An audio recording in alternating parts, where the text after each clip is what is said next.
솔로몬이 한 말씀 들으면 우리가 참 지당하다 하는 생각이 듭니다. 뭐 지당한 말씀을 왜 했을까 그렇게 생각이 들기도 하고, 또 한편으로는 꼭 그럴까, 뭐 그 말씀 옳고 그렇게 되면 좋겠지만 인생에 그렇게만 될까 그런 생각이 들기도 합니다. 그래서 솔로몬이 하는 말씀은 인생의 지혜이기도 하면서 그렇게 되어야 하는데, 당위죠, 당위. 때로는 그렇게 안 되는 경우도 있는 것 같은데 왜 그렇게 된다고 하실까? 그것은 하나님께서 계시고 하나님께서 개입하실 것이다 하는 것을 말합니다. 그래서 오늘 본문에 나오는 것처럼 유덕한 여자는 존영을 얻고 덕을 세운다는 것이죠. 남에게 베풀고 또 다른 사람에게 인자하게 하고 그렇게 하면 다 존경을 받게 될 것입니다. 그런데 때로는 악한 여자가 집안에서 애교를 부리고 뭘 해서 자기 걸 차지하기도 하고 그렇게 하기도 하거든요. 근면한 남자는 재물 얻느니라. 마찬가지로 성실하고 근면한 사람이 재물 얻게 되는 것이 일반적인데, 또 열심히 노력했는데도 잘 안 되는 것처럼 큰 어떤 경제적인 불경기라든지 혹은 뭐 이런 천재지변이라든지 코로나라든지 이런 것 때문에 안 되기도 하는데 이런 생각이 들죠. 그러나 성경은 근면한 남자가 재물 얻는 것이 하나님의 뜻이고 덕을 베푸는 여자가 존경을 얻는 것, 존경을 받는 것이 하나님의 뜻이다 하는 걸 밝힙니다. 여기서 남자와 여자를 구별하는 것은 아닙니다. 이것은 그냥 문학적인 표현으로 사람 하지 않고 남자로 표현했다가 여자로 표현했다가, 그러니까 그 말은 유덕한 남자가 존경을 얻는다, 근면한 여자가 재물을 얻는다 해도 똑같은 말입니다. 그래서 하나님께서 세상을 바라보시는 하나님의 관점, 하나님께서 천지를 창조하시고 어떻게 이 세상이 돌아갈 것에 대한 것을 말씀하신 것입니다. 그러므로 예수 믿는 사람들은 이것이 자연스러운 인간의 법칙일 뿐 아니라 하나님의 마음에 있는 공의 하나님께서 우리가 열심히 근면하게 일하면 재물을 얻을 수 있게 되고, 또 남에게 베풀고 살고 덕을 세우는 사람은 존경을 받게 될 것이다 하는 것은 마음에 새겨야 됩니다. 세상 사람들은 뭐 도덕 교과서 같은 소리 하지 말아라, 세상에 뭐 꼭 그렇게 되겠느냐, 요령이 있어야 되고 때로는 권모술수가 있어야 되고 그렇게 열심히 하는 것만 가지고는 충분하지 않다, 그런 생각을 하기도 하고 그렇게 가르치기도 할 것입니다. 그러나 하나님께서는 그런 것을 다 보고 계셔서 결국은 선악간에다 심판하시고 판결하실 것입니다. 야곱이 밧단아람의 라반 삼촌의 집에 갔는데 삼촌이 속이잖아요. 그죠? 야곱이 자기 딸을 좋아하는 걸 알고는 7년간 일해서 딸을 줄 테니까 해라 해놓고는 둘째 딸을 좋아하는데 큰 딸까지 끼워가지고 속여서 14년을 그렇게 하고, 그리고는 14년 지난 다음에도 일 잘하니까 계속 부려먹고 싶어가지고는 그냥 양을 가지고 얼룩얼룩한 거는 네가 하고 뭐 할 때 자기가 볼 때 이때까지 얼룩 준 놈이 많이 났으면 그렇게 했겠어요? 그랬는데 하나님께서 개입하시니까 그 20년 동안 삼손이 그렇게 품삯을 10번이나 바꾸고 해도 하나님께서 야곱에게 자기의 소득에 합당한 것을 주시고, 그렇게 하는 것이 하나님의 마음이 그러하고 하나님께서 개입하시고 하신다는 것을 보여주는 겁니다. 그러므로 우리는 이 땅 살아가는 동안에 뭐 그렇게 열심히 성실하게 해도 잘 안 되니까 어떤 요령을 피우려고 그렇게 할 것이 아니라 하나님께서 결국은 이 모든 것을 선악간에 갚아주신다, 그렇게 생각해야 됩니다. 요셉이 정직하게 살고 믿음으로 살다가 점점 망하는 것처럼 형들에게 미움을 받고 노예로 팔려가고 그 다음엔 억울한 누명을 쓰고 감옥에 들어간 것 같아 보이지만 하나님께서 그 모든 것을 보고 계시다가 하루아침에 요셉을 높이시는 하나님의 개입이 있다고 하는 것입니다. 인자한 자는 자기 영혼을 이롭게 하고 잔인한 자는 자기 몸을 해롭게 하는데 이것도 마찬가지입니다. 영혼이나 몸이, 그러면 인자한 자는 자기 영혼만 이롭게 하고 몸은 이롭게 하지 않느냐, 잔인한 자는 자기 몸을 해롭게 하고 영혼을 해롭게 하지 않느냐, 그런 것은 아닙니다. 남자 여자하고 영혼 몸 하는 것은 결국 우리 자신에 대한 그런 대유법적인 표현을 이렇게 문학적이니까 그렇게 한 것입니다. 다시 말하면 인자한 자는 자기 몸을 해롭게 하느니라 해도 되고 잔인한 자는 자기 영혼을 해롭게 해도 마찬가지입니다. 역시 마찬가지인데 남들에게 인자하게 하는 것이 우리의 자신에게 더 유익하다. 자신에게 이제 그렇게 도덕적인 삶 혹은 우리가 일반적으로 괜찮은 삶에 대해서 동의를 하다가도 어떤 사람에 대해서는 저런 놈한테 내가 무슨 인자를 베풀 필요가 있겠는가, 은혜를 모르는 변망당한 놈이라든지, 혹은 나는 평생 남 좋은 일만 시키고 그렇게 살다가 이렇게 손해봤다, 그런 마음을 들고 그렇게 할 수 있는데 그렇지 않다.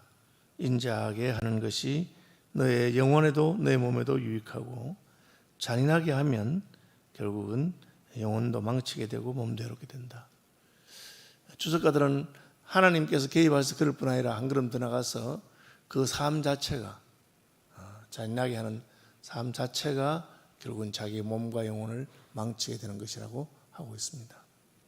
우리가 다른 이에 대해서 너그러운 마음을 가지는 것이 바보 같아 보이고 손해보는 것 같아도 그것이 결국은 자기에게 유익합니다. 그래서 누가 도둑 맞은 사람은 편히 발 뻗고 자도 훔친 놈은 발 뻗고 자지 못한다, 그렇게 말한 것처럼 남에게 손해를 끼치고 악하게 하고 하는 것이 그게 눈앞에 무슨 이익이 있는 것 같이 보이지만 그 마음과 그 몸에 결국은 해를 끼치게 된다. 그냥 내가 성실하게 일하고 건면하게 재물을 모으고 또 다른 사람들의 덕을 베풀고 그렇게 살려고 결심하고 난 그렇게 살겠다고 살면 하나님께서 선하게 보응하시고, 금방 그런 보응이 없어도 마침내 하나님께서 갚으신다. 그것을 믿는 것입니다. 왜 우리가 그걸 믿습니까? 인간살이, 인간관계에만 끝이 아니고 이 우주와 만물을 창조하신 하나님께서 살아계시고 하나님께서 우리의 행하는 모든 선악간의 모든 것을 보고 계시는 것입니다.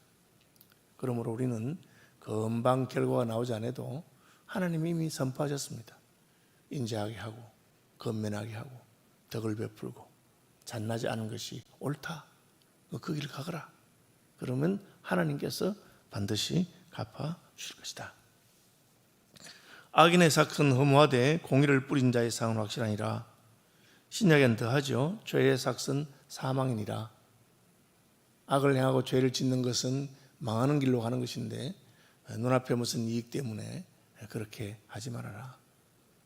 그렇게 하죠. 권력을 잡은 가들 가운데서도 악을 행하든지 수단과 방법을 가리지 않고 하는 사람들이 있습니다.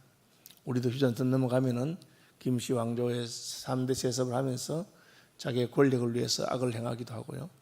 중국의 시진핑이가 더 오래 자기 권력을 잡고자 해서 그 자기의 어떤 그 공산주의 가르침에 가장 반대가 된다고 생각하는 교회와 기독교를 핍박하고 그렇게 합니다. 그러나 하나님께서는 그것은 망하는 길로 가는 것이다. 오래가지 않을 것이다. 그렇게 말합니다. 그래서 우리는 악한 일의 결과는 허무한 것이다. 그것이 잘못될 뿐 아니라 허무하다. 제가 계속해서 반복적으로 말하는 것은 성경은 우리에게 선을 행하고 하나님의 뜻을 따라 사는 것은 옳을 뿐 아니라 그것이 결국은 더 유익하다. 결국은 그것이 더 복이 된다. 악을 행하고 하는 것은 잘못된 것일 뿐 아니라 결국은 그것이 망하는 길로 가는 것이다. 왜? 이 우주와 만물은 하나님이 지으셨고 하나님의 뜻과 계획에 따라서 결국은 그쪽으로 수렴하도록 그렇게 만들어 놓은 것입니다. 하나님께서 사탄이 속여서 하나님 먹지 말라는 거 먹으면 잘 될 것 같지만 결국이 망하는 길입니다. 왜? 하나님이 이 우주 만물을 만드시고 하나님이 인간을 만드시고 그것이 하나님의 법칙이기 때문에 그렇습니다. 악한 짓을 하는 자가 잘되도록 하나님이 만드시지 않았다는 것이죠. 성실하고 건면하고 믿음을 따라서 하나님의 원리를 따라서 살아라. 그러면 힘들어 보여도 결국은 이 전체를 만드신 분이 하나님이기 때문에 하나님의 뜻에 따라서 갈 것이다. 그렇게 말합니다. 공의를 굳게 지키는 자는 생명에 이르고 악을 따르는 자는 사망에 이르는 같은 말씀 계속하죠. 마음이 굽은 자는 여호와께 미움을 받아도 행위가 온전한 자는 그의 기뻐하심을 받느니라. 이 마음이 굽었다 하는 것은 빼다가다는 거죠. 그래서 우리가 하나님은 아이와 같이 단순하고 순수하고 있는 그대로 보는 것을 좋아합니다. 근데 우리가 잘못된 세상 풍조에 물들고 그걸 자꾸 보다 보면 마음 속에서 자꾸 이렇게 단순하지 않고 뭘 그래 하고 이렇게 굽어 있는 마음으로, 그래서 겉으로는 그 말씀이 옳은 것 같습니다 하면서 뒤로는 다 자기가 생각하는 방향으로 그렇게 합니다. 그게 굽은 마음이죠. 하나님께서는 그 굽은 마음은 하나님 미워하시는 거다. 하나님 다 보고 계신다. 사람들은 속지요. 앞에서 그렇게 말하면서 구밀복금이라 해서 입에는 꿀이 흐르는데 마음에는 칼을 품고 있고 권모술수를 하는 것이죠. 굽은 마음은. 그래서 인간관계도 그런 식으로 앞에서는 이렇게 아첨하면서 뒤에서는 자기가 그렇게. 여러분, 그런 분들은 하나님을 알지 못하고 하나님 보지 못합니다. 마음이 청결한 사람, 그리고 정직한 마음을 가진 사람, 예수님식으로 표현하자면 아이와 같이, 돌이켜 어린아이와 같이 되는 그런 게 참 중요합니다. 예수를 오래 믿었는데 점점 참 저 성품이 아이처럼 단순하고 순수하고 그렇게 돼야 됩니다. 안 그러면 세월이 지나면 점점 이렇게 그걸 뭘 하죠? 노회해죠. 나이가 들어서 아주 그냥 노련한데 그 속을 우리가 잘 모르겠는 그런 것은 옳은 것이 아닙니다. 악인은 피차 손을 잡을지라도 벌을 면하지 못할 것이나, 이 말은 무슨 말이냐면 혼자 악한 게 아니고 다 짜고 같이 그렇게 하는 것입니다. 악한 문화와 풍토죠. 우리가 소돔 고모라를 생각해 보면 됩니다. 소돔 고모라 성에 그들은 나그네가 천사가 방문했을 때 그 나그네의 아름다움 보고 그 낯선 놈이니까 어떻게 성폭행하거나 혹은 뭐 그렇게 해도 괜찮다고 생각하는 것이죠. 그런데 온 성읍이 다 그렇게 한 마음으로 짜고 나쁜 짓을 한다고 해서 그것이 옳은 것은 아닙니다.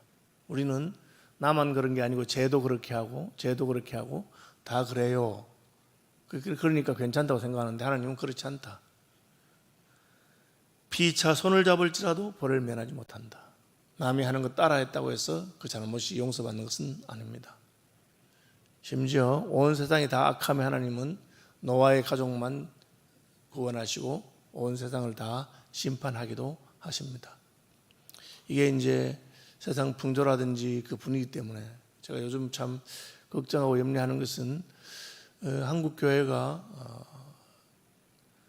예전에 우리나라가 무슨 가난하고 힘들고 어렵고 막 거짓말하는 사람 많고 그래도 교회는 정직하게 하려고 하고 교회는 믿음을 따라 살고 교회는 그 위선적이지 않으려고 하고 노력하고 그렇게 또 그렇게 살아서 손해도 보고 그렇게 했는데 요즘은 이제 전체적인 이 풍조가 그냥 옛날 같지 않은 것 같아요.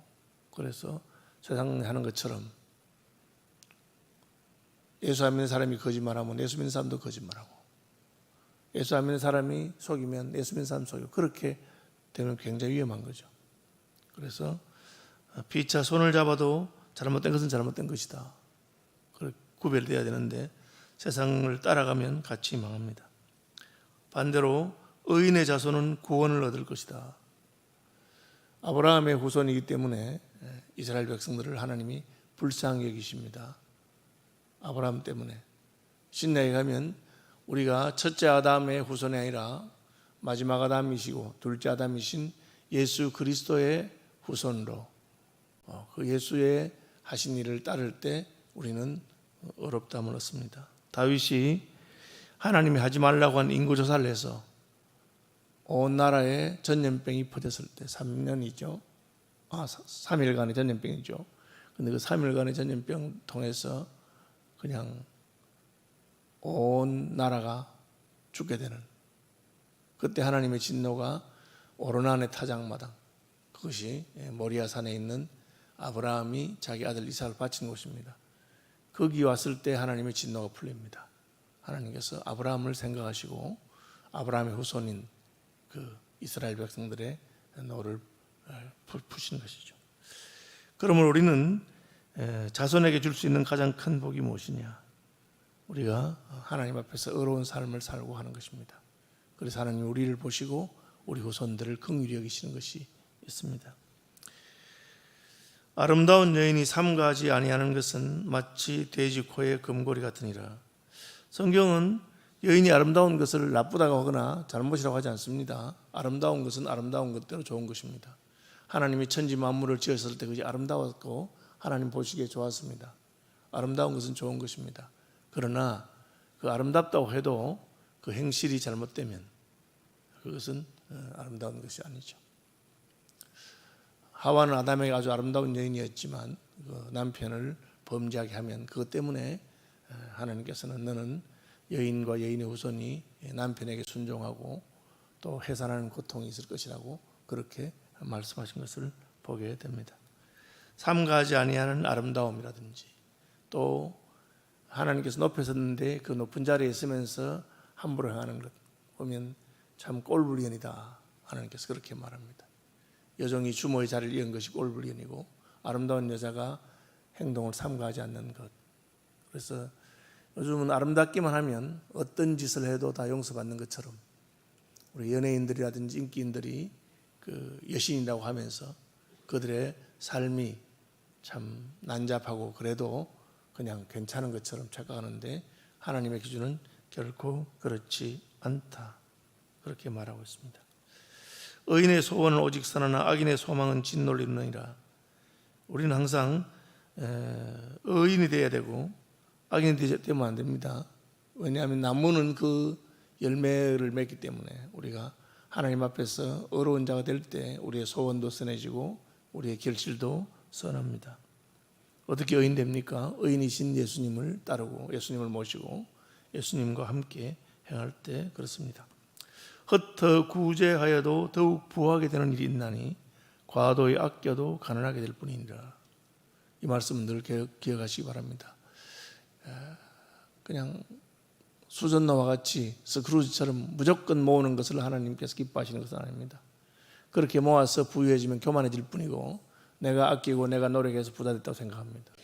하나님 우리가 수고해서 재물을 모으는 것이 마땅하다. 건면한 자는 재물을 모을 것이다. 거기 한 걸음 나가서 그 다음 단계는 그것을 가지고 다른 사람들에게도 베풀고 하나님 기뻐하는 일을 해야 됩니다. 그 앞부분까지만 왔는데 뒤에를 못하는 교인들을 많이 봤습니다. 참 마음이 안타깝더라고요. 성실합니다. 자기 일을 열심히 해서 재산을 모으기도 하고 부유해졌습니다. 그 다음 뭡니까? 그러면 하나님 주신 재물을 가지고 하나님 기뻐하는 데 쓰면 그 다음 단계 열립니다. 그 다음 단계는 내가 수고한 것 이상으로 하나님께서 복을 주는, 흩어 구제하여도 부유하게 되는 그런 은혜도 누리게 되기를 바랍니다. 구제를 좋아하는 자는 풍족하여질 것이요 남을 윤택하게 하는 자는 자기도 윤택하여질 것이다. 하나님 우리가 축복의 통로가 되기를 원하고 단순히 내가 수고한 것만 받는 것이 아니고 하나님의 은혜와 복을 받기를 원하는데 복줄 거리가 있어야 되지 않겠어요? 열심히 일한 사람이 부자가 되는 것은 하나님의 일반 법칙과 관계된 것입니다. 베푸는 자가 부유해지는 것은 하나님의 특별한 종입니다. 그래서 자기의 모든 것을 내주신 예수님께서 가장 존귀하고 높은 자가 된 것이 바로 하나님의 특별한 종과 관련되어 있습니다. 예수님은 자기의 모든 것을 우리를 위해서 내어주시고 목숨까지 드렸지만 그러니까 지극히 높은 자가 된 것입니다. 선을 간절히 구하는 자는 은총을 얻으려니와 악을 더듬어 찾는 자는 악이 임하느니라. 자기의 재물을 의지하는 자는 패망하리니와 의인은 푸른 잎사귀 같아서 번성하리라. 같은 말입니다. 제일 마지막에 의인의 열매는 생명나무라. 우리가 어려운 삶을 살 때 영혼을 구원하게 만드는 역사가 있습니다. 우리의 잘못된 삶으로 말미암아 다른 사람을 실족하게 하고 망하게 해서는 안 됩니다. 말씀 묵상하시면서 기도하는 아침 되시기를 바랍니다. 하늘에 계신 우리 아버지, 아버지의 이름을 거룩하게 하시며 아버지의 나라가 오게 하시며 아버지의 뜻이 하늘에서와 같이 땅에서도 이루어지게 하소서. 오늘 우리에게 일용할 양식을 주시고 우리가 우리에게 잘못한 사람을 용서하여 준 것 같이 우리 죄를 용서하여 주시고 우리를 시험에 빠지지 않게 하시고 악에서 구하소서. 나라와 권능과 영원히 아버지의 것입니다. 광고 하나 하겠습니다. 저희 교회 계시다가 서울제일교회로 입양 가신 이용주 장로님 오늘 결혼 예배가 있습니다. 김기순 군사 돌아가신 다음에 재혼이라서 따로 광고하거나 따로 초대하지 않고 그냥 조금 초대해서 예배하는데 11시 반에 있습니다. 생각나시면 새 가정을 위해서 기도해 주시고 특별히 그 자녀들의 믿음을 위해서 기도해 주시면 좋겠습니다.